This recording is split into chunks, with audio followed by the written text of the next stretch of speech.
So hello guys, কেমন আছেন আপনারা? আশা করি ভালো আছেন।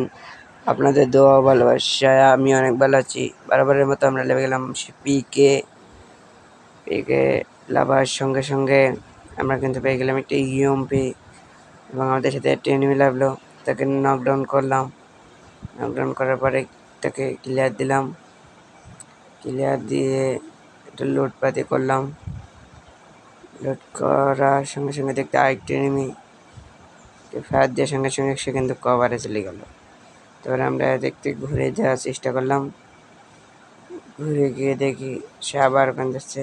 ইউএমপিতে মারলাম, ইউএমপির ক্লোজ রেঞ্জে ঠিক পাচ্ছে না, জন্য গিয়ে তাকে নকডাউন করার সঙ্গে সঙ্গে করলাম এবং তাকে ক্লিয়ার না দিয়ে আমরা সামনের দিকে গিয়েছি এবং দেখি সে এখান থেকে আমরা কিছু লুটপাতি করলাম। লুটপাতি করার পরে সামনের দিকে এগিয়ে গেলাম। যার পরে দেখতে পাচ্ছি এখানে একটি এনিমি এবং তাকে ওপি লেভেলে হেডশট মারলাম। হেডশট মারার সঙ্গে সঙ্গে তার লুট বক্স থেকে আমরা কিছু লুট করলাম এবং লুট করার পরে আমরা সামনের দিকে এগোনো শুরু করলাম। এখান থেকে সূর্যা কোলাপ্টরে এসে দেখতে এখানে একটি এনিমি এবং তাকে এসবিডি দিয়ে একটি ওয়ান টাপ মারলাম, তাদের স্কোয়াড আইভট করে দিলাম এবং গাছের আড়ালে কিন্তু আর একটি এনিমি আছে গাইস। সেই এনিমিটি কিন্তু গাছের কভারে লুকিয়ে আছে। এই জন্য আমি গাড়িটা নিয়ে তার ওখানে রাইড দিতে চলে গেলাম। গাড়ি নিয়ে রাইডে গেলাম চলো এবং যাওয়ার সঙ্গে সঙ্গে আমি কিন্তু তাকে ঘা দেওয়ার চেষ্টা করলাম কিন্তু পারলাম না এবং লেবে ইউএমপিতে দুইটা শট মারার সঙ্গে সঙ্গে একটি গোলার মারলাম এবং কিলার দেওয়ার সঙ্গে সঙ্গে কোলাপ্টরের ওখান থেকে আমার জনকে মারছে এবং আমি গাড়িটা নিয়ে ভেগে গেলাম। সুপার মেডি মারলাম, মেরে এখানে এসে আমি গাড়িটা নিয়ে সামনে যেতে যেতে ওই এনিমিটাকে সামনে পড়লো এবং কলওয়াল কোথায় বাড়ে রে ভাই। তারপরে আমি এখান থেকে একটি মেডি মারলাম।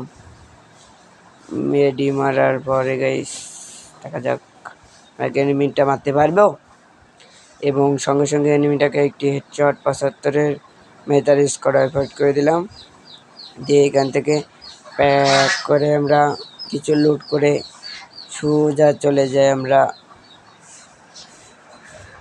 কোলা ফ্যাক্টরির ওই পাশে। ফ্যাক্টরির ওই পাশে আমরা চলে গেলাম সোজা। এসে দেখে একটি এনিমি আসছে এবং ইএমপি তাকে ওপি একটি হেডশট মারলাম। মারার সঙ্গে সঙ্গে তার কিছু লুটপাতি করলাম। লুটপাতি করার সঙ্গে সঙ্গে আমরা ইয়ারড্রপটা দেখা যাক কি পাই। ইয়ারড্রপে গাইস তেমন কিছু ছিল না, এই জন্য আমরা খালি হিল পিস্টলটা নিয়ে চলে যাই। লঞ্চ প্যাড মেরে আমরা যাই ফ্যাক্টরির উপরে। এদিকে ফ্যাক্টরির ওখানে দুইটা এনিমি পুশ দিচ্ছে এবং একটি লেবে গেছে এবং তাকে ইএমপি জাতা এবং ওপর থেকে একটি মারে, নিচ থেকে একটি মারে, দুইটা গাইস। দেখা যাক আমি কি দুইটাকে মেরে ম্যাচটি বইয়া করতে পারবো এবং এখানে একটি মারলাম। ও আমার হেলথের অবস্থা খুবই খারাপ গাইস এবং সে দিমিত্রিটা লেবে গেছে এবং আমাকে নকডাউন। এখানে আমার খেল খতম, পয়সা একদম। সবাই লাইক করো, শেয়ার করো, কমেন্ট করো।